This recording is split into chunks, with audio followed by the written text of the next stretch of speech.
Welcome to legal matter dictation. हम लोग आज लीगल मैटर डिक्टेशन का 3 नंबर को लिखेंगे। पहले 60 शब्द प्रति मिनट की दर से, उसके बाद 80 शब्द प्रति मिनट की दर से लिखेंगे। डिक्टेशन स्टार्ट करने से पहले बता दें कि यदि आप स्टेनोग्राफर से संबंधित किसी भी प्रकार की क्लास करना चाहते हैं तो हमसे जुड़ सकते हैं, जिसकी विस्तृत विवरणी डिस्क्रिप्शन बॉक्स में दी गई है। चलिए डिक्टेशन स्टार्ट करते हैं हम लोग 3 सेकेंड बाद। स्टार्ट। इस तथ्य से इनकार नहीं किया जा सकता कि बाल साक्षी को आसानी से कल्पित तथा गढ़ने के लिए सिखलाया जा सकता है, अतएव उनके साक्ष्य को अत्यंत सावधानीपूर्वक ग्रहण किया जाना चाहिए। न्यायालय द्वारा बाल साक्षी के साक्ष्य का प्रथम परीक्षण यह करना चाहिए कि क्या यह साक्ष्य सिखलाया गया साक्ष्य है। यदि न्यायालय संतुष्ट हो जाता है कि यह साक्ष्य सिखलाया गया है, तो ऐसे साक्ष्य के आधार पर दोष सिद्धि घातक होगी, जब तक कि ऐसे साक्ष्य का अन्य साक्ष्य द्वारा समर्थन नहीं हो पाता।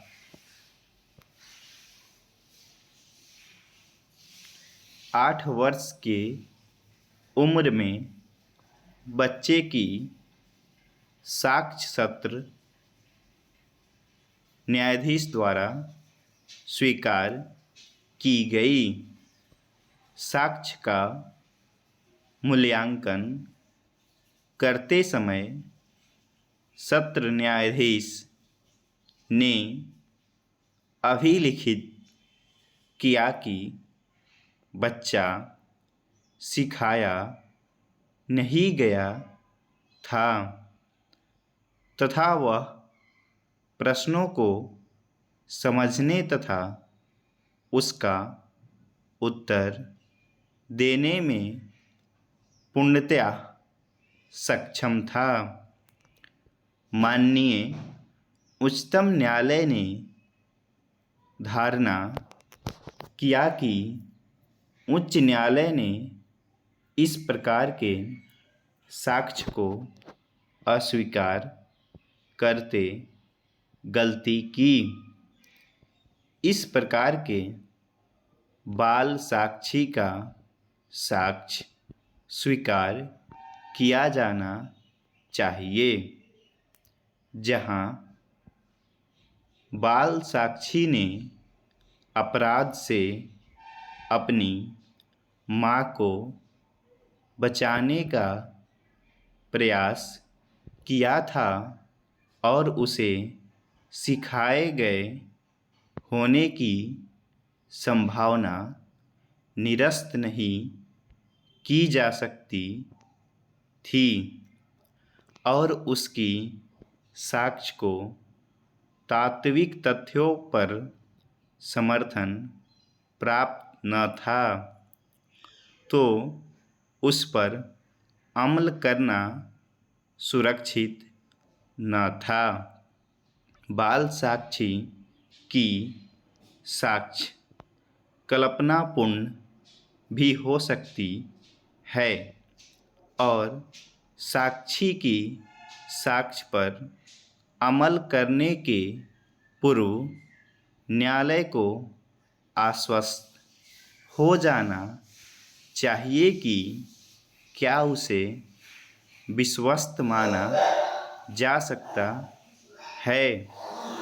बाल साक्षी को सिखाने पढ़ाने की सरल संभावना मौजूद रहती है और न्यायालय को देखना होगा कि उसकी साक्ष्य अपने आप में कहाँ तक स्थिर है और अन्य साक्ष्य परिस्थितियों से संगत बैठती है अथवा नहीं। बाल साक्षी की शपथपूर्वक या शपथहीन साक्ष्य पर बगैर समर्थन अमल न करना प्रज्ञा का नियम है, तो साक्षी विश्वसनीय न था। स्टॉप। 60 शब्द प्रति मिनट की दर से समाप्त हुआ डिक्टेशन। अब हम लोग 80 शब्द प्रति मिनट की दर से डिक्टेशन स्टार्ट करेंगे आपको 5 सेकेंड बाद।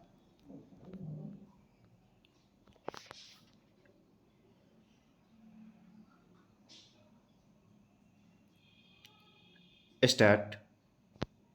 इस तथ्य से इनकार नहीं किया जा सकता कि बाल साक्षी को आसानी से कल्पित कथा गढ़ने के लिए सिखलाया जा सकता है, अतएव उनके साक्ष्य को अत्यंत सावधानीपूर्वक ग्रहण किया जाना चाहिए। न्यायालय द्वारा बाल साक्षी के साक्ष्य का प्रथम परीक्षण यह करना चाहिए कि क्या यह साक्ष्य सिखलाया गया साक्ष्य है। यदि न्यायालय संतुष्ट हो जाता है कि यह साक्ष्य सिखलाया गया है, तो ऐसे साक्ष्य के आधार पर दोष सिद्धि घातक होगी, जब तक कि ऐसे साक्ष्य का अन्य साक्ष्य द्वारा समर्थन नहीं हो पाता।